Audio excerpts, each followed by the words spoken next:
नमस्कार, स्वागत है आवाज़ अड्डा में। और आज एक विशेष प्रोग्राम हमने सोचा किया जाए। हम लोग 2023 की दहलीज पर हैं एकदम, और 2023 में बहुत कुछ होगा, उसके बारे में लोग तरह तरह की चर्चाएं, परिचर्चाएं, शोज़ वगैरह कर रहे हैं।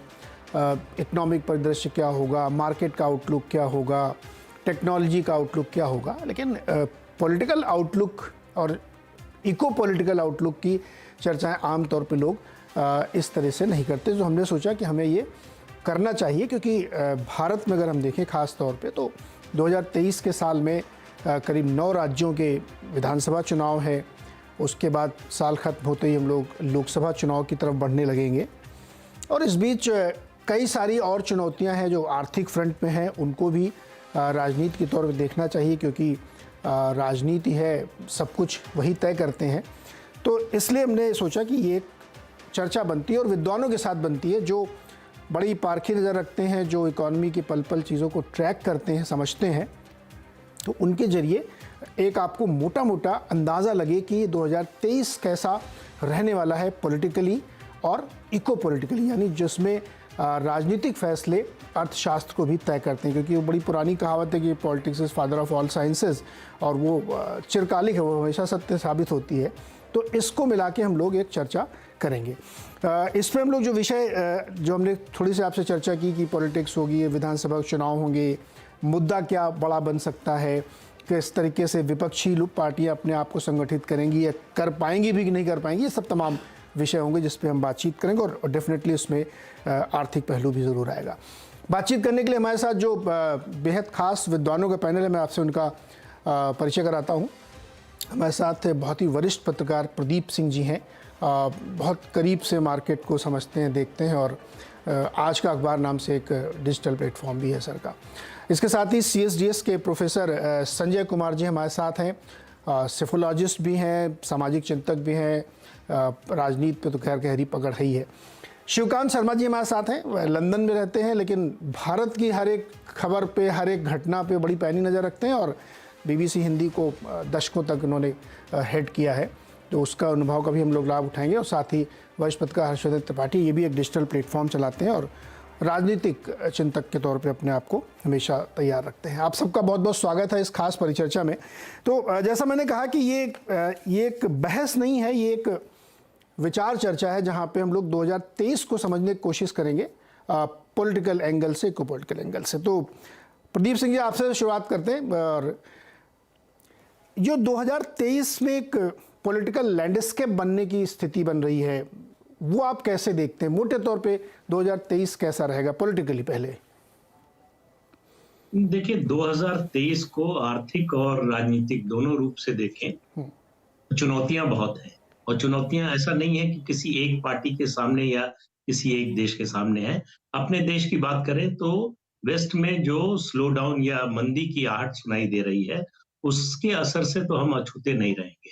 तो 2023 का खास तौर से ये कहा जा रहा है कि जो फर्स्ट हाफ होगा वो ज्यादा कठिनाई और ज्यादा चुनौतीपूर्ण होगा।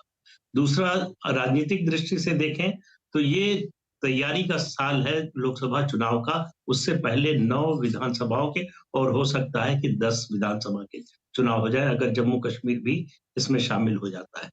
तो ऐसे में हर पार्टी के लिए मौका है अपनी अपनी बात लोगों तक पहुंचाने, अपनी बात से लोगों को सहमत कराने, और उसके आधार पर वोट लेने का मौका है, चाहे क्षेत्रीय दल हो चाहे राष्ट्रीय दल हो। राष्ट्रीय दलों के सामने ज्यादा बड़ी चुनौती होती है लोकसभा चुनाव की। वैसे ये नहीं कह सकते कि क्षेत्रीय दलों के सामने नहीं होती है, लेकिन स्टेक राष्ट्रीय दलों के ज्यादा बड़े होते हैं। क्षेत्रीय दलों के लिए अपने राज्य में अगर विधानसभा चुनाव हो रहा है तो उनका सबसे बड़ा स्टेक वहीं पर होता है। तो 9 राज्यों में जो चुनाव होने वाले हैं, जिन राज्यों में, उसमें मुझे लगता है कि अगर सत्तारूढ़ दल बीजेपी की नजर से देखें तो कर्नाटक सबसे कठिन चुनाव होने वाला है। कर्नाटक में चुनौती बहुत बड़ी है और बीजेपी वहां पीछे है आज की तारीख में, जो मुझे समझ में आता है। इसी तरह से मध्य प्रदेश, कांग्रेस और बीजेपी के बीच कड़े मुकाबले की उम्मीद की जा रही है। और पिछले चुनाव में भी हमने देखा, 2018 के चुनाव में, कि बड़ा क्लोज कंटेस्ट था और कांग्रेस जो है कुछ सीटों से आगे निकल गई थी। इसी तरह से बाकी राज्यों में देखें, एक राज्य दिखता है बीजेपी की दृष्टि से जो बहुत जहां बीजेपी मुतमईन होगी कि वो पिछले चुनाव से बहुत बेहतर करने जा रही है, और वो है तेलंगाना। राजस्थान में बीजेपी जो है मध्य प्रदेश की तुलना में ज्यादा अच्छी स्थिति में है। तो इस तरह से अगर आप देखें तो छत्तीसगढ़ में कांग्रेस की बात करें तो कांग्रेस बहुत अच्छी स्थिति में है। तो कुल नॉर्थ ईस्ट के 3 स्टेट्स हैं, मतलब 4 हैं, पहले दौर में 3 है, एक जो है दूसरे दौर में है। तो उसमें बीजेपी पहले से जो है, जो 2014 से पहले उसकी स्थिति थी, उससे बेहतर स्थिति में है। तो कुल मिलाकर चुनौती बड़ी है, लेकिन इसका असर लोकसभा चुनाव पर पड़ेगा, ये अभी मुझे लगता है कहना जल्दबाजी होगी। इन चुनावों का असर उन राज्यों की राजनीति तक ज्यादा सीमित रहेगा, लेकिन हर चुनाव का असर अगले आने वाले किसी भी चुनाव, विधानसभा हो या लोकसभा, उस पर कार्यकर्ताओं के मनोबल, पार्टी के मनोबल, नेता के मनोबल पर तो पड़ता है। प्रदीप सर, आपने एक बात कही, डेफिनेटली इसमें राष्ट्रीय दलों के ज़्यादा स्टेक है, खासतौर पर बीजेपी के ज़्यादा स्टेक, क्योंकि वो कई सारे राज्य हैं जहाँ पे वो सरकार या तो रिगेन करना चाहेंगे या ऑलरेडी है तो वहाँ पे मेंटेन करना चाहेंगे।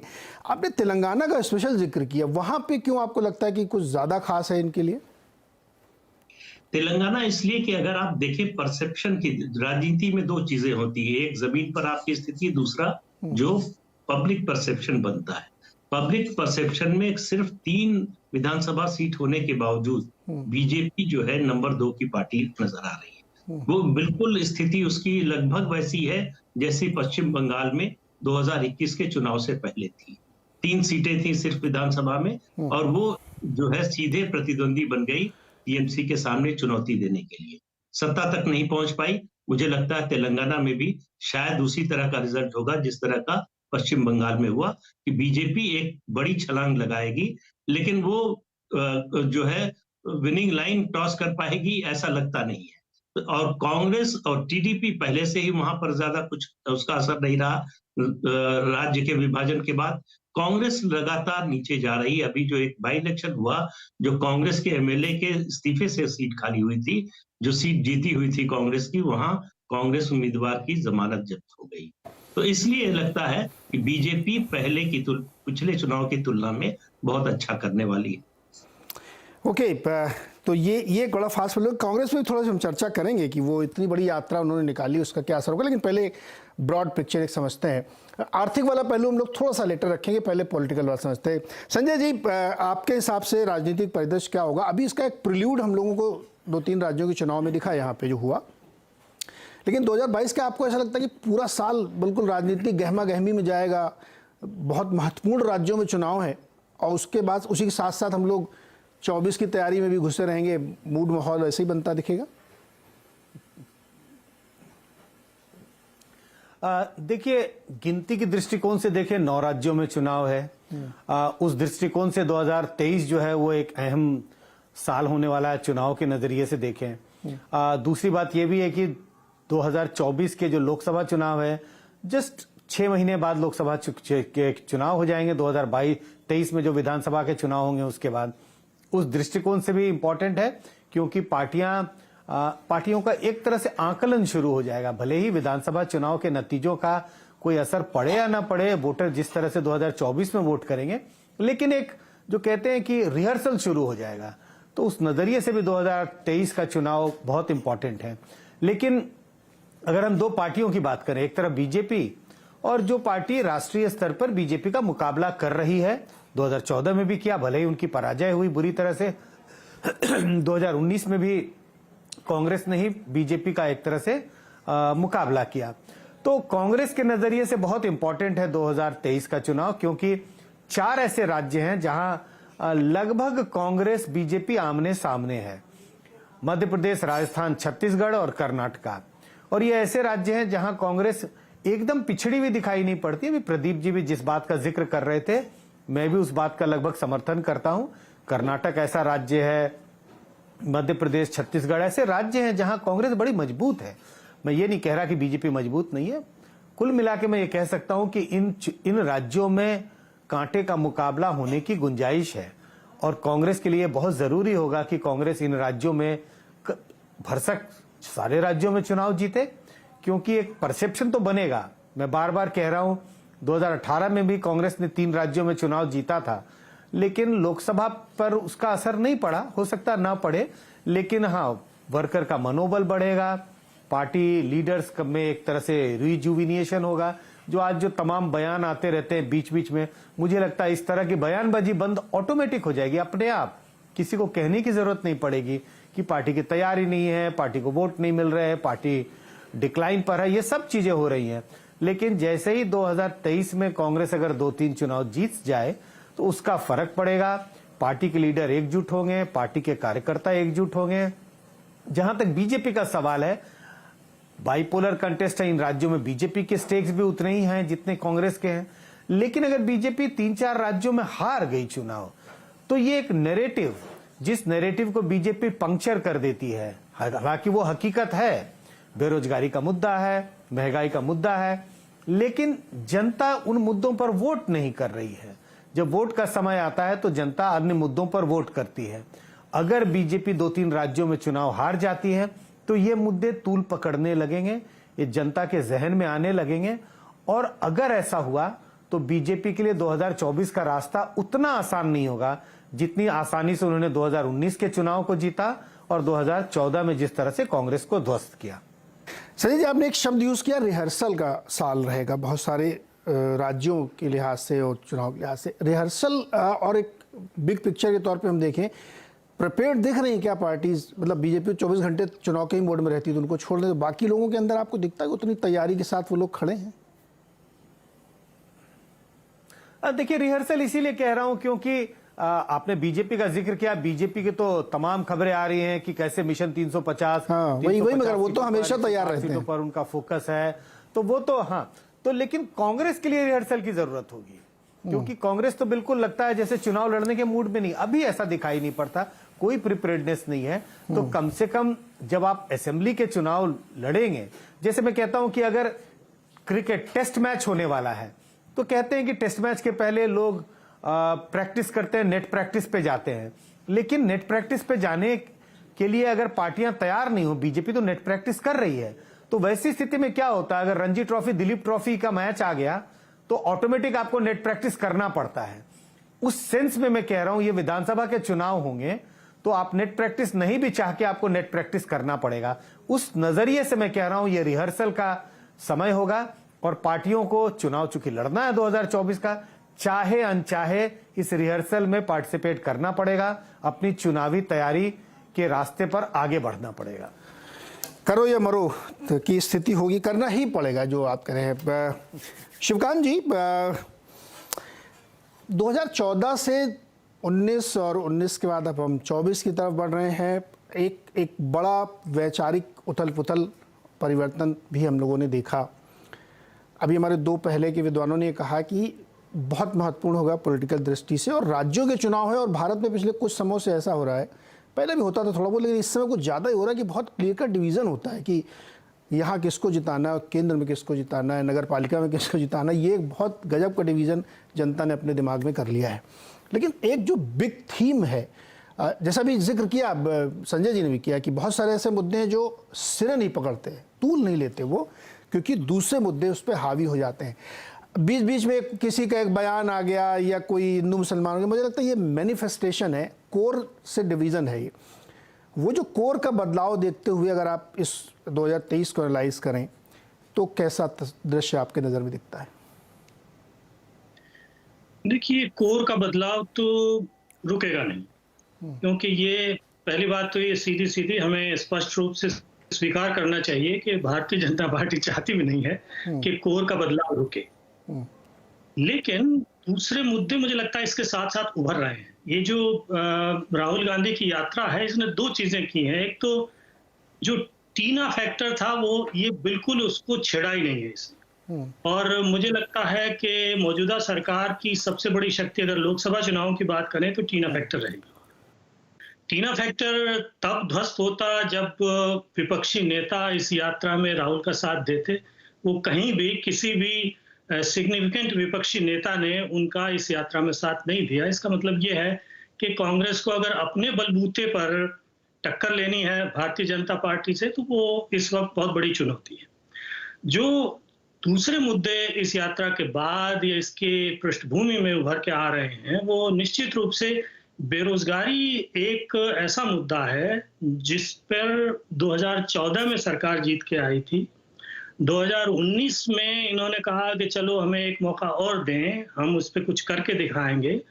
थोड़ा बहुत निजी कारोबार के क्षेत्र में रोजगार थोड़ा बहुत बढ़ा हो तो बढ़ा हो, लेकिन जिस गति से रोजगार बढ़ रहा है उससे कई गुना गति से बेरोजगारी बढ़ रही है युवाओं। तो युवाओं को साथ लेकर चलना, उनको रोजगार का भरोसा दिलाना, युवाओं की पार्टी कौन सी है इस पे बहुत दारोमदार करेगा। इसके अलावा कारोबारियों की पार्टी कौन सी है, आम व्यक्ति की पार्टी कौन सी, क्योंकि महंगाई याद रखिए दूसरा बहुत बड़ा मुद्दा, और ये केवल भारत का मुद्दा नहीं, ये अंतर्राष्ट्रीय मुद्दा है। महंगाई की आवाज, महंगाई की गूंज आपको चारों तरफ से सुनाई देगी, अमेरिका से सुनाई देगी, यूरोप से सुनाई देगी, ब्रिटेन में सुनाई दे रही है।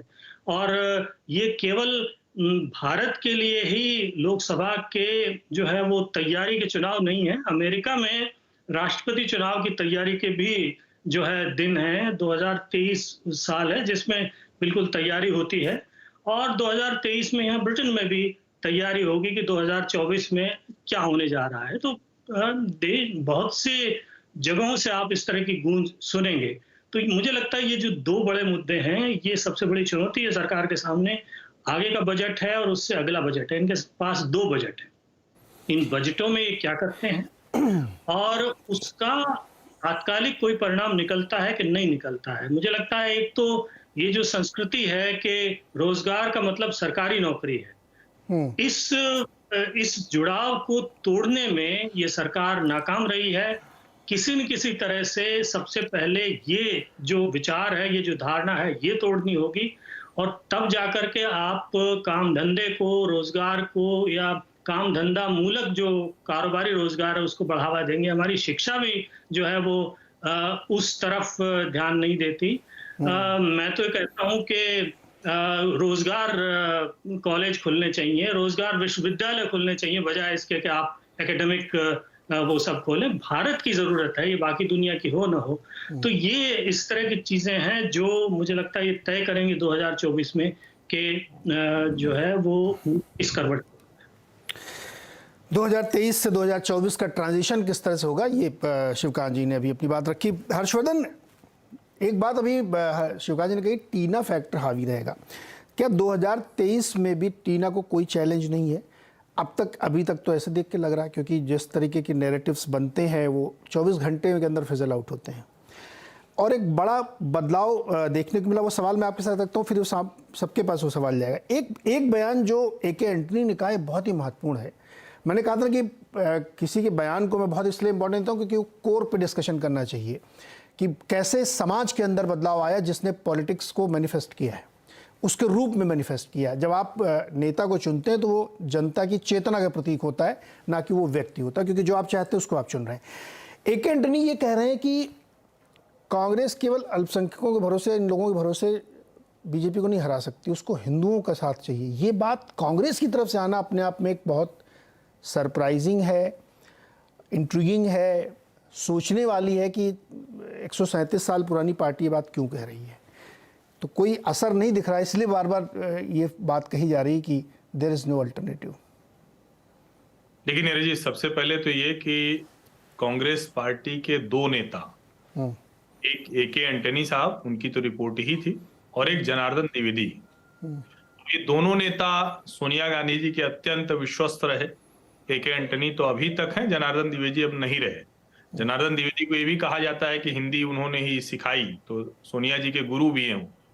लेकिन इन दोनों ने बार बार आगाह किया, चेताया कि कांग्रेस की जो पूरी छवि है वो मुस्लिम परस्त पार्टी की है। कांग्रेस का 10 साल का जो UPA का कार्यकाल रहा, उस कार्यकाल को लगभग इसी तरह से जनता ने देखा। अब इससे आगे की बात क्या है? AK एंटनी का ये बयान तो बहुत पुराना हो गया, उनकी रिपोर्ट हो गई। लेकिन जब मैं उनके तिरुवनंतपुरम में दिए कांग्रेस स्थापना दिवस पर दिए भाषण की एक पंक्ति मैंने पढ़ी, तो मुझे लगा कि सचमुच कांग्रेस के अंदर कुछ गजब का भ्रम है। वो भारत जोड़ो यात्रा कर लें, राहुल गांधी को और कोई इंटरनेशनल एजेंसी लाकर चेंज करने की कोशिश करें। एक लाइन की बड़ी अच्छी सी बात कही है एंटनी साहब ने। उन्होंने कहा मुसलमान मस्जिद जाता है, ईसाई चर्च जाता है, कोई दिक्कत नहीं। लेकिन जैसे ही कोई हिंदू तिलक लगाकर मंदिर जाता है तो क्या होता है, कोई कहता है देखिए सॉफ्ट हिंदुत्व आ गया। अब कांग्रेस पार्टी को यह समझना पड़ेगा कि ये वो वाला समय नहीं है जब कुछ मठाधीश संपादक, कुछ गिने चुने पत्रकार, कुछ पद्मश्री पद्म विभूषण वाले बुद्धिजीवी, कुछ साहित्यकार वो कह देते थे और उसको जनता मान लेती थी। अब हम आप टीवी पर बहस कर रहे हैं, हो सकता है अभी कोई इसी आवाज अड्डा को देखते हुए लिखे कि हर्षवर्धन त्रिपाठी ये जो कह रहे थे इसमें ये गलत है। तो सच ये है कि जो सेकुलरिज्म वाला नैरेटिव था वो ध्वस्त हुआ, और उसकी वजह से जो टीना फैक्टर आपने सवाल पूछा उसकी वजह से आया है, क्योंकि नरेंद्र मोदी और भारतीय जनता पार्टी के अलावा दूसरी सभी पार्टियां वो घूम फिरा कर वहीं चली जा रही। यहां तक कि एनडीए के ही सहयोगी रहे नीतीश कुमार भी वही वाला सेकुलरिज्म राग अलाप रहे हैं, उद्धव ठाकरे भी अब वही वाला सेकुलरिज्म राग अलाप रहे हैं। तो एक तरह से अगर आप ब्रॉडर पिक्चर में देखें तो पैन इंडिया इस वाले जो हम उसको जागा हुआ हिंदू कह लें या हिंदुत्व के साथ चेतना वाला कह लें, या नई वाली जो भारतीय जनता पार्टी है, नया वाला जो भारत है उसको कह लें, जिस तरह से भी आप अलग अलग शब्दावली है, वो जानता है कि एक अकेली पार्टी ये है। और इस वजह से वो टीना फैक्टर है। टीना फैक्टर इस वजह से नहीं है कि राहुल गांधी बड़े कमजोर नेता हैं, वो अमेठी हार के और वायनाड पहले ही भाग गए तो जनता ने हरा दिया। वो जो एक मन स्थिति है जिसको एके एंटनी एक लाइन में कहते हैं, और मैं इसीलिए कहता हूं कि ये वाला फ्रॉड सेकुलरिज्म है। मैं अगर पत्रकार के तौर पर किसी न्यूज रूम में अगर टीका लगा के जाऊं और गलती से मैं मंगलवार को हनुमान चालीसा पढ़ता हूं तो मुझे पत्रकार मानने से ही मना कर दिया जाएगा। लेकिन अगर कोई मुस्लिम साथी पत्रकार है और वो बढ़िया 5 वक्त का नमाजी है और उसी न्यूज रूम के किसी कोने में नमाज पढ़ता है तो उसको कहा जाएगा कि भाई ठीक है, ये सेकुलर वैल्यूज। मुझे लगता है ये सेकुलर क्रेडेंशियल्स और जो जबरदस्ती कम्युनल करने की कोशिश मेजॉरिटी की, ये एक ऐसी चीज है जिससे कांग्रेस उबर नहीं पा रही। दूसरी पार्टियां उसके पीछे पीछे लगी हुई हैं। एंटनी साहब समझा रहे हैं, उनकी रिपोर्ट कांग्रेस ने ठंडे बस्ते में डाल दी, उसको जाहिर नहीं करते हैं, उसको औपचारिक तौर पर कोई प्रेस कॉन्फ्रेंस नहीं। मुझे लगता है यहां आकर वो टीना फैक्टर हावी हो जाता है। वो 2023 में भी दिखेगा और 2024 में भी दिखेगा। इंटरेस्टिंग है प्रदीप जी, ये बात जो कही कि एक भ्रम की स्थिति है, जहां पे मैं इस डिबेट को लाना चाह रहा था कि स्कोर पे थोड़ी बातचीत होनी चाहिए कि अगर आप जैसे आप मंगलवार को अगर कोई बजरंगबली की फोटो ट्वीट कर दें तो हो सकता है लोग आपको सांप्रदायिक घोषित कर दें कि यार ये आदमी पता नहीं किस टाइप का है। आपके सहयोगी कलीग भी आपको हो सकता है उसी नज़र से देखने लगे। भाई ये तो मेरी अपनी व्यक्तिगत चीज़ है, मैं कर रहा हूँ, और ये बात मैं इसलिए कह रहा हूँ सर, ये बहुत इंपॉर्टेंट बात मैं सवाल के तौर पर रख रहा हूँ, इसका जवाब सभी से चाहिए मुझे। हम तो बिजनेस फ्रेटर्निटी में घूमते हैं, ऐसे लोगों के बीच में घूमते हैं जो लोग बहुत highly professional, highly skilled, highly focused हैं, जिनका दिन भर का काम यही फिनेंस से जुड़ा हुआ है। मैं उनके अंदर भी बदलाव देख रहा हूँ, उनके अंदर भी ये जो अभी हर्षवर्धन जिसका विश्लेषण करते हैं भ्रम की स्थिति, वो उस भ्रम से शायद निकल रहे हैं। उनको अब इस बारे में कोई कहने में गुरेज नहीं। ठीक, अभी भी थोड़ा संकोच होगा कि वो पब्लिक प्लेटफॉर्म में क्यों ये बात करें जब उनका लेना देना नहीं, वो तो फाइनेंस के आदमी है। लेकिन ये ब्रॉडर है, मैं आपको अपने निजी अनुभव से बता रहा हूँ कि लोगों के बीच में अब ये क्लैरिटी आ रही है। प्रदीप जी। नहीं, बिल्कुल आप ठीक कह रहे हैं। देखिए, ये एक जो मन में बहुत से हिंदुओं के था कि सनातन धर्म जो है ये कोई बुरी चीज है। ये मैकाले की शिक्षा ने जो हमको समझाया कि जो भारतीय संस्कृति है वो घटिया है, उस पर शर्म करने की बात है, गर्व करने लायक इसमें कुछ नहीं है। बहुत से हिस्टोरियंस ने इस सोच को आगे बढ़ाया। उससे एक पूरी पीढ़ी जो है, बल्कि 2 पीढ़ियां ऐसी आ गई जिनको लगा कि सचमुच हिंदू धर्म में कुछ गलत है। मोदी ने अब ये सही गलत का फैसला मैं नहीं करूंगा, मैं कह रहा हूं मोदी ने आकर इस सोच को बदल दिया। कहा कि सनातन संस्कृति जो है वो गर्व करने लायक है, उसमें इतना कुछ है जो दुनिया में और किसी संस्कृति में नहीं। अब आप उसको प्रचार कह सकते हैं, दुष्प्रचार कह सकते हैं, आप उसका विरोध कर सकते हैं, लेकिन लोगों ने उसको मान लिया, लोगों ने इस बात को एक्सेप्ट कर लिया। 2-3 चीजें मोदी ने की है। एक, 2014 से पहले यह माना जाता था कि जो लोकसभा का चुनाव है वो एग्रीगेट ऑफ स्टेट इलेक्शंस है। मोदी ने उसको डीहाइफनेट कर दिया, कहा कि विधानसभा चुनाव अलग है, लोकसभा चुनाव अलग है। अब 2 चुनावों से ऐसा हो रहा है, लोकसभा चुनाव से, कि लोकसभा चुनाव में विधानसभा चुनाव से ज्यादा वोट बीजेपी को मिल रहे हैं, वो एडिशनल वोट मोदी के नाम पर आ रहा है। दूसरी बात जो अभी हो रही थी कि बेरोजगारी की, बिल्कुल सही चिंता है। बेरोजगारी बड़ा मुद्दा 2024 में बन सकता है, क्योंकि जो अंतर्राष्ट्रीय अर्थव्यवस्था की स्थिति है उसको देखते हुए भी एक्सपोर्ट घटने की पूरी आशंका है। मैन्युफैक्चरिंग ज्यादा नहीं बढ़ पाएगी, ऐसा भी दिखाई दे रहा है। जो विदेशी निवेश आ रहा है वो मैन्युफैक्चरिंग से ज्यादा इंटरेस्टेड सर्विस सेक्टर में है। तो रोजगार तो नहीं बढ़ने वाला 2024 से पहले। तो रोजगार तो एक मुद्दा, मतलब बेरोजगारी मुद्दा बन सकती है। लेकिन देखिए, कोई भी जो इशू है वो चुनावी मुद्दा तब बनता है, दो स्थितियां, दोनों एक साथ होना जरूरी है। एक, जो सत्तारूढ़ दल है उसकी क्षमता पर भरोसा उठ जाए कि ये कुछ नहीं कर सकते, और दूसरा, जो सामने दिख रहा हो या जिसको मतदाता लाना चाहता हो, उस पर उससे उम्मीद बंध जाए कि हाँ ये आएंगे तो बदल देंगे। जब तक ये नहीं होता तब तक ये मुद्दा बड़ा रहते हुए भी, सबसे प्रभावी रहते हुए भी, सबके मन में रहते हुए भी, जिससे सबको परेशानी है, उसके बावजूद वोट में नहीं बदलता। तो मुद्दा होना और मुद्दा बनाना, ये दो अलग अलग चीजें हैं। तो बेरोजगारी सबसे बड़ी चुनौती होगी मोदी सरकार के लिए 2024 में। ट्रस्ट और मुझे लगता है ये महंगाई से भी ज्यादा बड़ी समस्या होगी। ट्रस्ट फैक्टर और होप ट्रेड, ट्रस्ट फैक्टर और होप ट्रेड भी यहीं पे आता है। प्रदीप जी, मैं यहाँ पे जो बात कहने जा रहा हूँ संजय जी से और शिवकांत जी से, इससे जुड़ा हुआ है। मैं यहाँ पे थोड़ी आलोचना झेलने के लिए तैयार हूँ। जो दर्शक मुझे सुन रहे हैं वो शायद मेरी आलोचना भी करें। जो इसकी बात हो रही है कि कैसे हम लोग इसको देख रहे हैं, रोजगार को, बेरोजगारी को, मुझे लगता है कि इसमें एक थोड़ा सा एक गड़बड़ है। रोजगार के आंकड़ों का जो भी हमारे पास जो आंकड़े आते हैं, मतलब वो अलग प्राइवेट एजेंसी से भी आते हैं, कुछ पीएफ से हम लोग देख लेते हैं, रियल गेज नहीं होता उसमें नंबर।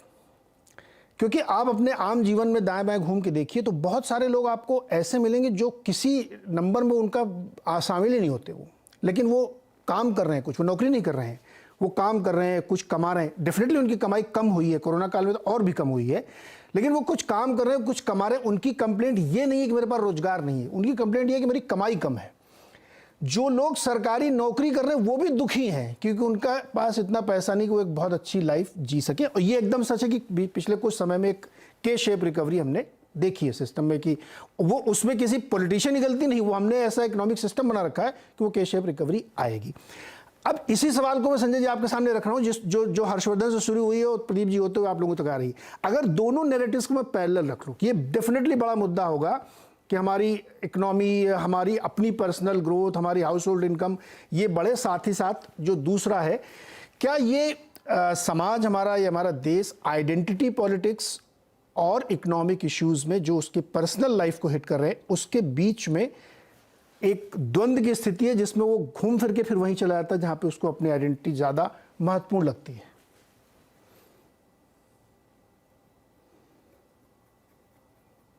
संजय जी अनम्यूट करिए सर। बार जिक्र हो रहा है कि क्या, हाँ बोलिए बोलिए। मेरे हैंड पे तो कुछ भी नहीं है। हाँ सर, करिए सर करिए। मुझे नहीं लगता कि 2024 के चुनाव में क्या मुद्दा होगा, क्या नहीं मुद्दा होगा, जिस पे हम अभी चर्चा कर रहे हैं। ये बात इस पर निर्भर करेगा कि बेरोजगारी या प्राइस राइज, ये मुद्दे कब बन सकते हैं, जिसका जिक्र मैंने पहले भी किया। विधानसभा के चुनाव के नतीजे ये तय करेंगे काफी हद तक, मैं ये नहीं कह रहा पूरी तरह से, विधानसभा के चुनाव के नतीजे ये तय करेंगे कि क्या 2024 के चुनाव में बेरोजगारी और प्राइस राइज मुद्दा बनेगा या नहीं बनेगा। ये बनने की स्थिति कब पैदा होगी? बनने की स्थिति तब पैदा होगी अगर बीजेपी कई राज्यों में चुनाव हार जाए। हारने की वजह कुछ और भी हो सकती है। अब जैसे हिमाचल में भी बीजेपी हारी है, उसमें प्राइस राइज और अनएम्प्लॉयमेंट का भी रोल है, लेकिन कई और मुद्दे भी रहे। अगर बीजेपी कई राज्यों में चुनाव हार जाती है तो विपक्षी पार्टियां और खासकर कांग्रेस इनको मुद्दा बनाने में सफल होगी। ये मुद्दा बनाए या ना बनाए, जनता के नजर में ये होने लगेगा कि भाई इन सब कारणों से ही, ये महंगाई बहुत है, परसेप्शन का मामला, इन कारणों से ये दोनों मुद्दे बन सकते हैं 2024 में। आपने जिस बात का जिक्र किया कि क्या कुल मिलाकर के आइडेंटिटी पॉलिटिक्स ही चलता रहेगा, पैरेलल चलते रहते हैं। ऐसा नहीं है कि कोई व्यक्ति अब ये सोच रहा है कि नहीं, मैं अपनी आइडेंटिटी के हिसाब से, चाहे वो धर्म की आइडेंटिटी हो, जाति की आइडेंटिटी हो, उसी के हिसाब से हमें वोट करना और मुद्दों को मुझे नहीं देखना है। अभी भी जो बीजेपी को 2019 के चुनाव या उसके बाद जो तमाम विधानसभा के चुनाव में इतना बढ़ चढ़ कर वोट मिला, बीजेपी ने कई राज्यों में बड़ी जीत हासिल की, चाहे वो यूपी का है, असम का चुनाव, ऐसे कई राज्य हैं जहां पर बीजेपी ने दोबारा विधानसभा के चुनाव जीते। इसमें भले ही लोग कहें कि भाई ये हिंदुत्व का वोट है, लेकिन ये हिंदुत्व का वोट मुझे नहीं दिखाई पड़ता। ये आइडेंटिटी का वोट नहीं है, ये नेशनलिज्म का वोट है। राष्ट्रीय मुद्दे हावी हुए, आइडेंटिटी का मुद्दा नहीं हावी हुआ। ऐसा नहीं है कि लोग धार्मिक आइडेंटिटी, रिलीजियस आइडेंटिटी ने कास्ट आइडेंटिटी को ट्रम्प कर दिया। इस वजह से बीजेपी ने यूपी में जो रीजनल पार्टी है उसको ध्वस्त कर दिया और आसाम में कांग्रेस को ध्वस्त किया और ऐसे कई जगहों पर जीत हासिल की। तो मेरा तो यही मानना है कि ये मुद्दे, जो बेरोजगारी जिसका बार बार जिक्र हो रहा है, ये मुद्दे तभी बनेंगे जब बीजेपी 2-3 चुनाव हार जाए। अगर बीजेपी चुनाव नहीं हारती और बीजेपी अच्छा प्रदर्शन करती है विधानसभा के चुनाव में, तो लाख कोशिश कर ले, कितना भी बेरोजगारी का मुद्दा हावी हो, बेरोजगारी एक तरह से बड़ी समस्या दिखे 2024 में, लेकिन चुनावी मुद्दा नहीं बन पाएगा, क्योंकि विपक्ष उसे बना नहीं पाएंगे और जनता को लगेगा कि चुनाव तो बीजेपी जीत रही है। इसी के लिए जनता के नजरिए में यह होगा कि यही पार्टी है जो देश का हित कर रही है। करेक्ट। शिवकांत जी, जिनको ये मुद्दा बनाना है, जिनके लिए ये होना चाहिए या जिनका काम होगा 23 में आगे, उनकी भी परिस्थिति पे एक नज़र हम लोग डाल लेते हैं। आप इस सवाल का जवाब दीजिएगा, उसको मैं जोड़ देता हूँ, क्योंकि ये वहीं से ड्राइव हो रहा है। अब आज परिस्थिति देखिए कि जो अपोजिशन है इस समय, अब आजकल अपोजिशन माना जाता है बीजेपी वर्सेस ऑल, सब बात करते हैं, हालांकि मिले हुए नहीं, सब अलग अलग हो जाते हैं। ताज़ा घटनाक्रम देखिए आपकी, यूपी में अखिलेश यादव कह रहे हैं मेरे को चिट्ठी नहीं मिली, वो कह रहे हैं हमने भेज दी। अभी यही तय नहीं हो पा रहा पिछले 72 घंटे से कि चिट्ठी मिली कि नहीं मिली, शामिल नहीं होंगे। मना किया जा रहा है, जो जयंत चौधरी हैं वो नहीं आने के लिए तैयार हैं। महाराष्ट्र से 3000 किलोमीटर होती हुई चली आई है, अपने अपने दलों के लोग छोटे छोटे रिप्रेजेंटेटिव्स को भेज देते हैं कि आप शामिल हो लो, खाना पूरी कर लो, बाकी कन्नी काट रहे हैं। तो क्या ये जो कांग्रेस पार्टी तैयार हो रही है, राहुल जी तैयार हो रहे हैं, ये इस नैरेटिव को खड़ा कर पाएंगे जिसका जिक्र आप भी कर रहे हैं कि ये बड़े मुद्दे हैं, लेकिन वो नैरेटिव हो रहे हैं क्या? फिर अपने अपने निजी स्वार्थों के लिए अपनी अपनी पार्टी को बड़ा करने के लिए एक मंच पे आने के लिए तैयार नहीं है। यहाँ पे मैं फिर इसलिए उसको बीच में ला देता हूँ कि जब आपका इशू ही नहीं, आपका एक थ्रेड नहीं है, तो उस थ्रेड के न होने की वजह से आप बहुत छोटे स्वार्थों के चक्कर में अलग हैं, जो कि हो ही नहीं पा रहा आपसे। शिवकांत जी, नहीं, यही तो एक तरह से, मतलब आप टीना फैक्टर को ही एक तरह से अलग तरह से परिभाषित कर रहे हैं और कुछ नहीं है। मूलतः ये विकल्प नहीं है मतदाता के सामने। अगर वो जोड़े, जैसे अब बात चल रही थी कि आर्थिक हित जो हैं वो अगर वोट के साथ या विकल्प के साथ या राजनीति के साथ जुड़े, तो वो तो तब जुड़ते हैं जब कोई विकल्प दिखाई दे। अगर मैं बेरोजगार हूं, अगर मैं, मतलब मुझे लगता है मेरे पास पूरी कुशलता है और मुझे काम मिलना चाहिए और जैसा काम मुझे मिलना चाहिए वैसा नहीं मिल रहा है, तो यदि मेरे सामने विकल्प है तो मैं एक को छोड़ के दूसरे को चुनूंगा। अगर नहीं है तो फिर मैं असमंजस की स्थिति में होऊंगा। लेकिन असमंजस की स्थिति में, जैसे प्रदीप जी ने कहा कि ऐसा नहीं होता है, लेकिन हताशा में भी कई बार लोग अंधेरे में जब इतने नाराज हो जाते हैं कि अब तो बस और नहीं चलेगा, तो आंख मूंद के वोट कर देते हैं। जैसे पंजाब में हुआ, जैसे इमरजेंसी के बाद जो है राष्ट्रीय स्तर पे हुआ, ऐसा भारत में कई जगह कई बार हो चुका है, जब लोगों ने ये सोच के वोट नहीं दिया कि जिस विकल्प के लिए मैं वोट कर रहा हूं उस विकल्प से मुझे उम्मीद है और वो विकल्प मुझे जो मैं चाहता हूं वो देगा, इसके बावजूद उन्होंने विकल्प चुना। तो ऐसा भी हो सकता है, लेकिन क्या वो स्थिति आई है? क्या बेरोजगारी को लेकर के जो वादे किए गए थे उससे लोग इतने हताश हो गए हैं, या महंगाई की जो मार है उससे इस वक्त लोग इतने हताश हो गए हैं जिसकी गूंज की विदेशों से भी लोगों को सुनाई देगी? ये जो है तय कर पाना बड़ा मुश्किल है कि वोट देते समय आपकी मानसिकता इस हद तक हताशा के दौर में है या नहीं है।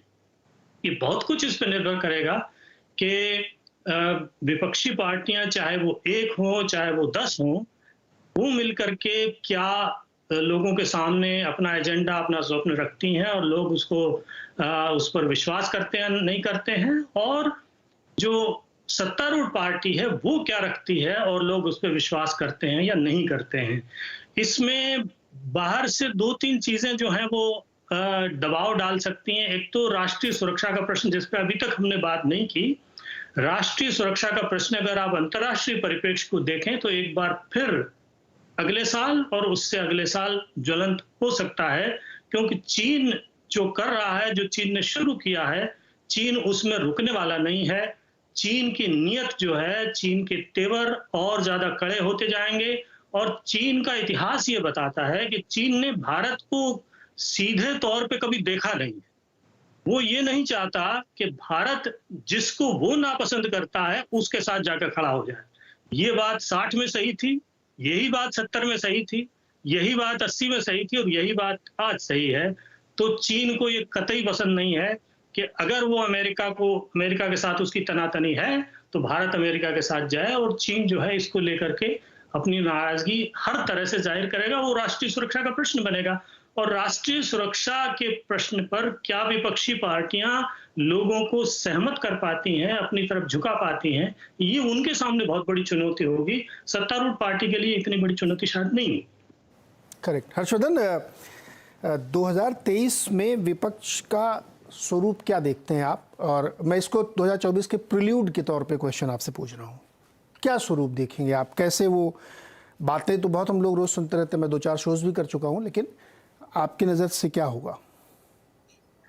देखिए नीरज जी, मुझे लगता है कि 2023 में जब विपक्ष हम कहते हैं ना, तो 2023 में विपक्ष को थोड़ा ध्यान से देखिए। अब जब मैं ध्यान से देखने को कह रहा हूं तो जितने राज्यों में चुनाव होना है उसको देखिए। उन राज्यों में पूर्वोत्तर का राज्य छोड़ दें और एक कर्नाटक, जहां जेडीएस भी एक प्लेयर है, तो लगभग सभी राज्यों में कांग्रेस बनाम भाजपा, भाजपा बनाम कांग्रेस है। इसके अलावा कुछ खेल नहीं है।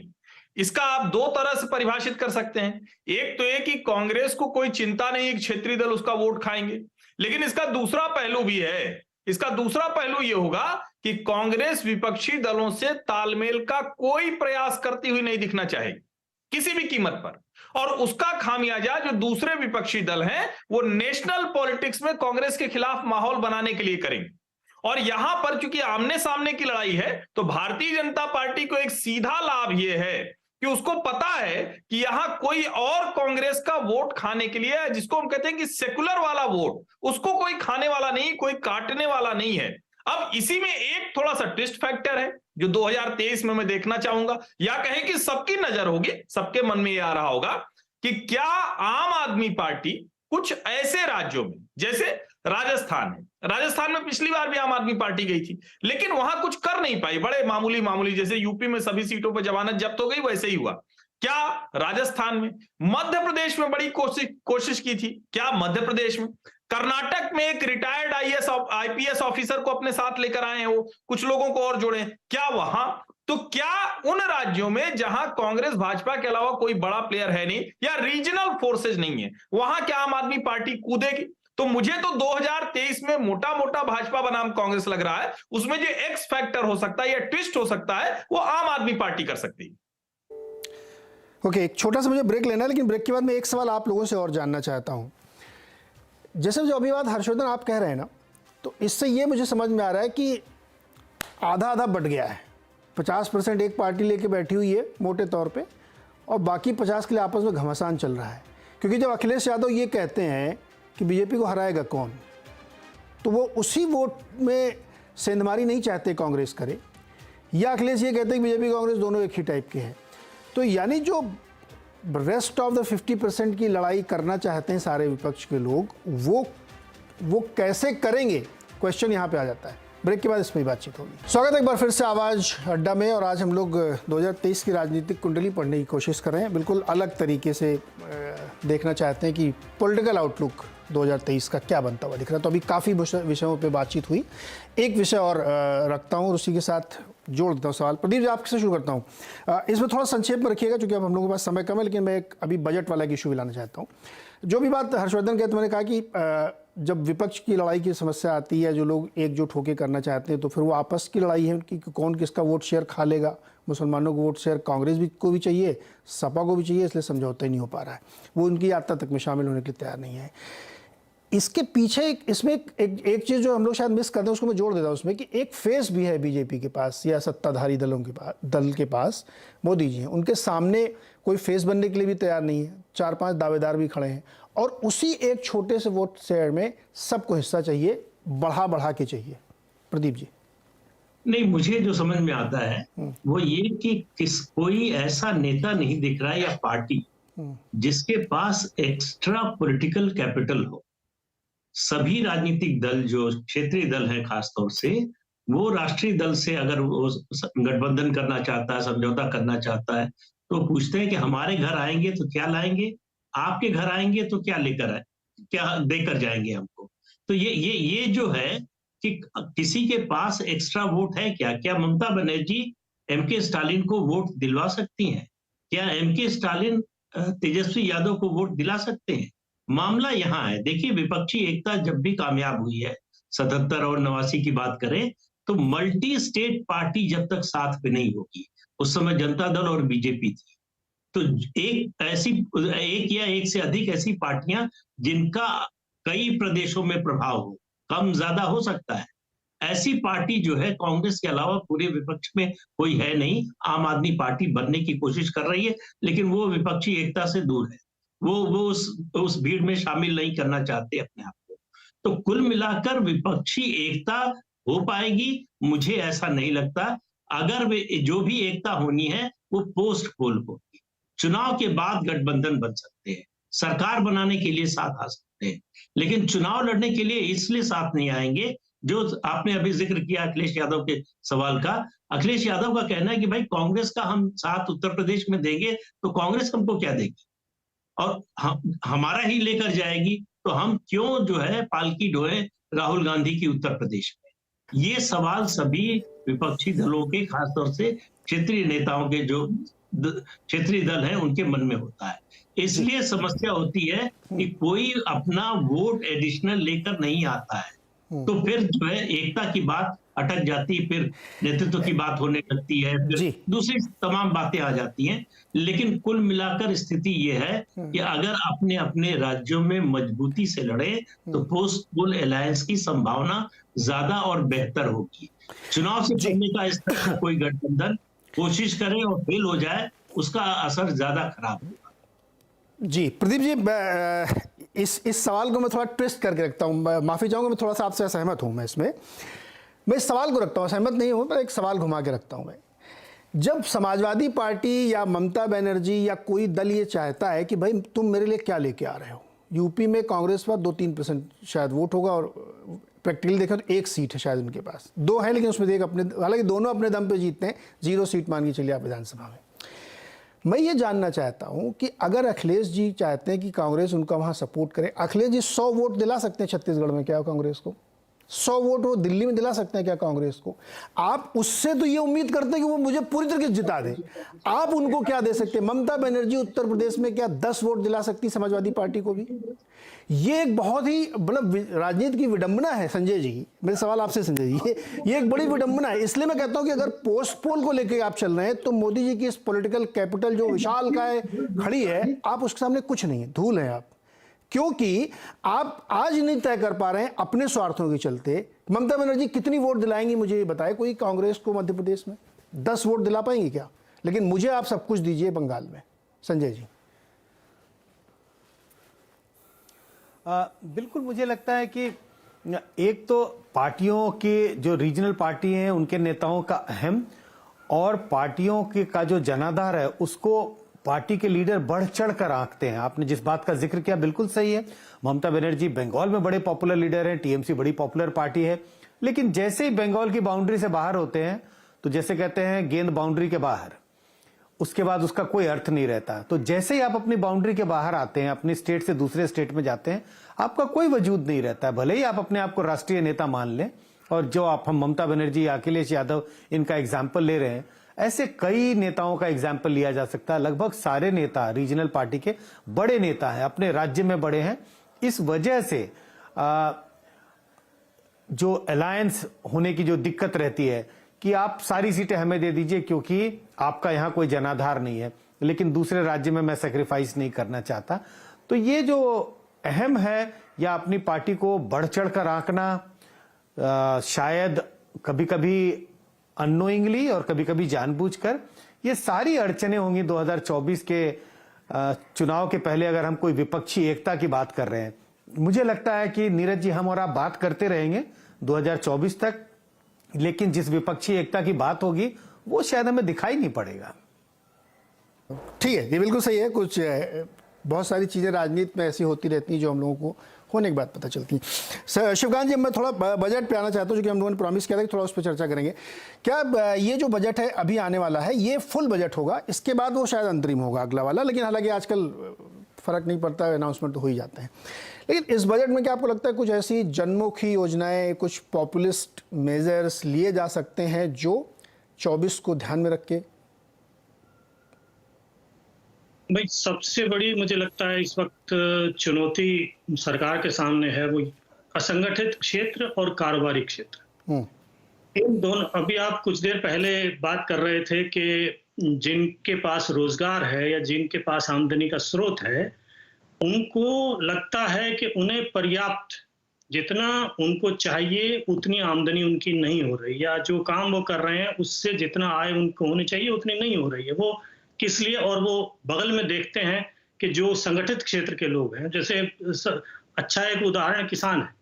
एक तो किसान संगठित क्षेत्र है और एक खेतीहर किसान है। संगठित क्षेत्र का किसान हर 6 महीने बाद आकर के हड़ताल करता है और अपने दाम बढ़वा करके और मौज मस्ती से चला जाता है। लेकिन असल में उसके खेत में काम करने वाला जो खेतीहर है, जो असंगठित है, वो किसान, उसका जो दिन भर की दिहाड़ी है वो 350 रुपए चली आ रही है, पता नहीं कितने साल से चली आ रही है। 350 रुपए 1 घंटे से कम के समय में यहाँ आपको पश्चिम में मिल जाते हैं खेतीहर मजदूर को। तो उसका भी कोई सुनेगा कि नहीं सुनेगा? इसी तरह से असंगठित क्षेत्र में काम करने वाले लोग हैं जो 8,000 रुपए, 10,000 रुपए की जो है सैलरी पे काम करते हैं। अब कुछ ठेकेदारी के ऐसे धंधे शुरू हो गए हैं। धीरे धीरे सरकार चाह रही है कि निजीकरण हो, तो निजीकरण जब हो रहा है तो उस निजीकरण को पूरी तरह से नहीं किया। जैसे रेलवे में अभी खबर थी कि रेलवे में कुछ चीजें जो हैं वो निजी कर दी गई, तो उनके जो ठेकेदार हैं वो अपने जो कामगार हैं उनको 16,000 रुपए लिखवाते हैं, 8,000 रुपए देते हैं, 10,000 रुपए देते हैं। तो उनके लिए क्या इस बजट में कोई प्रावधान होगा? क्योंकि वो, इन लोगों की संख्या थोड़ी नहीं है, हम बात कर रहे हैं कम से कम 15 से 20 करोड़ लोगों की। तो इतने लोगों की लगातार हर सरकार अवहेलना करती आ रही है। क्या इस बजट में इन लोगों के लिए कुछ होगा? कारोबार के लिए क्या कुछ होगा? और दूसरी बात तो ये है कि अब अगर आपको भारत में कुछ बनाना है तो जितना आपने किया है उससे ज्यादा कुछ करना होगा। केवल मतलब बातों नहीं, जितना पुरानी सरकारें या कांग्रेस की सरकारें कर रही थी उदारीकरण के मामले में और कानून आसान करने के मामले में, थोड़ा बहुत आपने काम किया, लेकिन बहुत ज्यादा इस पर काम करने की जरूरत है। एक तो ये कि आत्मनिर्भर भारत आप बात तो करते हैं, लेकिन आत्मनिर्भर बनाने के लिए जो कारोबारी एक वातावरण तैयार होना है, उसके लिए आपने क्या कुछ किया है और कितना करेंगे? बहुत कुछ करने की जरूरत है। और असंगठित क्षेत्र के लिए आप क्या कर सकते हैं और क्या करेंगे? हर्षवर्धन, संगठित क्षेत्र की चर्चा सामने आ रही है और ये बिल्कुल सही है कि वो बहुत बड़ा है, और एसएमई सेक्टर खास तौर पे जहाँ पे बहुत बड़ी संख्या में लोगों को रोजगार मिलता है। एक ताज़ा रिपोर्ट आई थी, उसमें बताया भी गया था कि वहाँ पे बहुत ज़्यादा क्रेडिट ग्रोथ है और बहुत संभावनाएं बहुत ज़्यादा वहाँ पे, क्योंकि वहाँ पे लगभग 32 लाख करोड़ की गुंजाइश अभी और बन रही है, और छोटे छोटे जो कारोबारी व्यापारी हैं उनको उसकी ज़रूरत है। खैर, वो बहुत डिटेलिंग में नहीं जाते, हम लोग बिग पिक्चर बात करते हैं। आपको लगता है कि इस बजट में सरकार कुछ ऐसे अनाउंसमेंट कर सकती, कुछ ऐसे प्रावधान कर सकती है जिससे मिडिल क्लास को, लोअर क्लास को, लोगों को, आम लोगों को जो अपने टैक्स से बहुत सारे खर्चे चला रहे हैं उनको राहत मिले, या फिर मोदी जी कड़े फैसले भी ले लेते हो, जनता उनको मान भी लेती है। देखिए ये भी इसी 14 से अब तक हमने देखा है, इतने टफ फैसलों के भी साथ सरकार के साथ लोग खड़े रहते हैं। तो ये उनका पॉलिटिकल कैपिटल है, उसको कोई चैलेंज नहीं कर सकता अभी भी। देखिए नीरज जी, सबसे पहले तो मैं ये कहूंगा कि बजट में कोई बहुत बड़ी ऐसी घोषणा होने वाली है, ये मैं नहीं मानता हूँ। हाँ। और नरेंद्र मोदी सरकार के 2015 से लेकर अभी हाल तक के बजट को अगर हम देखें, बीच में जो चाइनीज वायरस का काल रहा उसको छोड़ दें तो कंटिन्यूएशन में बजट है, बड़ा क्लियर कट है। दो बड़े अच्छे सेगमेंट उन्होंने पकड़े हुए हैं, और एक सेगमेंट है जो रूरल इंफ्रा का है, जिसमें किसान भी आता है, खेत भी आता है, सड़क आती है, उसको बीज देना है, खाद देना है। अब जैसे खाद पे जितनी सब्सिडी भारत में इस वक्त मिल रही है, इतनी आजाद भारत में कभी किसी सरकार ने नहीं दी है। मतलब ये अप्रत्याशित है, इसके आंकड़े पता नहीं क्यों मोदी सरकार भी कम देती है, भाजपा वाले भी कम बताते हैं उसको। दूसरा एक सेगमेंट है जिसको हम बहुत क्लियर कट देखते हैं और बोलते हैं कि भाई पुअर सेक्शन, मार्जिनल सेक्शन, और जिसके लिए वो कंटिन्यूएशन में काम करते आ रहे हैं। जैसे इस बजट में भी वो बताएंगे वो क्या करते हैं। ये पहली बार ये सरकार है कि वो बजट शुरू करने से पहले बताती है कि हमने क्या क्या किया। तो वो बताएंगे कि हमने इतना घर दे दिया, हमने इतने लोगों को शौचालय दे दिया, इतने लोगों के घर में बिजली पहुंचा दी। और अब उसमें नई चीज क्या जुड़ी है, जो प्रधानमंत्री किसान सम्मान निधि। अभी देखिए 2023 तक जो राशन देने वाली बात है वो फिर से पूरा कर दिया है, और मैं तो उसको बहुत उपयोगी नहीं मानता हूं लोगों के लिहाज से, लेकिन वो पॉलिटिकल लिहाज से उपयोगी है, क्योंकि उसमें भले ही बहुत से लोग ऐसे जिनको राशन की जरूरत नहीं, वो दुकान पे जाके बेच ले रहे हैं, सस्ता लेके महंगा बेच ले रहे हैं, लेकिन वो कॉन्स्टिट्यूंसी बन गई, पॉलिटिकल कॉन्स्टिट्यूंसी बन गई। तो मुझे लगता है कि उसका कोई बहुत बड़ा हम देखेंगे ऐसा मुझे नहीं दिखता है। लेकिन एक बड़ी चीज है जो आपने कही कि मिडिल क्लास के लिए क्या करेंगे। अब इनकम टैक्स वाला तो देखिए वो छोड़ चुके हैं, उनका एक कहना है भैया इस दौर में इनकम टैक्स आप दे रहे हैं तो आपके लिए हम ईमानदारी वाला सर्टिफिकेट जारी कराएंगे, हम बोलेंगे आपको भाषण वाषण में, बाकी इसके अलावा उम्मीद आप मत रखिए। लेकिन कमाल की बात यह है, जिस सिनेरियो को लेकर सबसे ज्यादा चिंतित हम लोग हैं कि भाई मंदी यूरोप में आई तो नया बाजार खोजो, अमेरिका में आई तो नया बाजार खोजो। हालांकि अमेरिका बहुत अच्छा रिकवर कर रहा है, हम लोग दुनिया भर की मंदी की चर्चा करते हैं, लेकिन अमेरिका ने अप्रत्याशित तौर पर रिकवरी की है। वहां एम्प्लॉयमेंट डेटा बेहतर हुआ है, वहां जो दूसरे कारोबारी डेटा है वो बेहतर है। लेकिन जब दुनिया भर में महंगाई और बेरोजगारी होगी तो यही नरेंद्र मोदी और यही उनका मिडिल क्लास जो कुछ नहीं पाता है, जिसको टैक्स देना पड़ता है, वही आंकड़े लेकर खड़ा होगा। कंपैरेटिव स्टडी जिसमें कहते हैं ना भैया दूसरे का दुख भी है, हमारा कम है, तो सुख से ज्यादा हमारा दुख कम है, इसको भारतीय जनता पार्टी आर्थिक मोर्चे पर करेगी। और मुझे लगता है एक बड़ी चुनौती है, लेकिन अवसर भी है कि चाइना पूरी तरह से सप्लाई चेन के तौर पर कोलैप्स होगा, उसको कैसे 2023 में ठीक करेंगे, उसकी बजट में कुछ और ऐलान होंगे, कुछ पीएलआई और जोड़ देंगे, कुछ सेक्टर और जोड़ देंगे। मुझे यही होता हुआ दिख रहा है। नहीं ये तो ठीक है, ये बात आपने सही कही कि हम लोगों को एक सर्टिफिकेट मिल जाता है कि आप बहुत सम्मानित करदाता है, और वो मिलता ही है। खैर आगे देखें क्या मिलता है, उम्मीद तो दुनिया कायम रहती है। लेकिन एक बात, चूंकि समय कम है तो 2-2.5 घंटे की डिबेट हो सकती है। जो बात अभी हर्षवर्धन ने कही ना सर, ये आंकड़ों पे है। प्रदीप से बहुत छोटा सवाल आपसे ये, क्योंकि समय एकदम कम हो रहा। आप नंबर्स, हम लोग चूंकि रोज नंबर से दिन भर 2-4 होते हैं, आप गाँव के छोटे इलाकों में जाइए तो घर के बेनिफिट्स जो मिल रहे हैं उनको, राशन के, टॉयलेट्स के, वजीफे के, वो मैसिव है सर, मैसिव, बहुत बड़ा नंबर है वो। उसकी चर्चा हम लोग नहीं करते हैं। हम तो चूंकि पॉलिटिकल नहीं है हमारा, तो बिजनेस चैनल है, इसलिए हमारे पास सारे नंबर हंडी रहते हैं, हम कभी भी बात कर सकते हैं। लेकिन इस पे कोई चर्चा नहीं करना चाहता, क्योंकि वो शायद कमज़ोर नस होगी। वो नंबर्स अपने आप में बोलते हैं, शायद ये कॉन्फिडेंस है उनका कि नहीं अगर आप हमारे खिलाफ बात करें तो ये आपको मैं नंबर दिखा सकता हूँ। नल से जल का आंकड़ा आप देखेंगे तो आप चौंक जाएंगे कि इतने कम समय में इतना बड़ा नंबर कैसे अचीव हो सकता है, लेकिन करके दिखाया उन्होंने। ये भी एक बहुत बड़ी सरकार की बात है कि एग्जीक्यूशन में इनका कोई तोड़ नहीं है, जो सोचते हैं वो करके दिखा देते हैं। हालांकि बहुत सारी योजनाओं को नहीं भी करा है उन्होंने, शायद उन्होंने खुद नहीं चाहा होगा। प्रदीप जी, ये लास्ट क्वेश्चन है बहुत छोटा सा, कि एक बिग नैरेटिव जो मोदी सरकार की है कि वो बना के रखते हैं, और जब आप उनसे, जैसे यूपी में बहुत चला था कि बेनिफिशियरी क्लास खड़ा कर दिया उन्होंने सारे पैरामीटर, सारे केमिस्ट्री और मैथमेटिक्स को ध्वस्त कर दिया था, क्योंकि ग्राउंड पे तो काम हुआ है।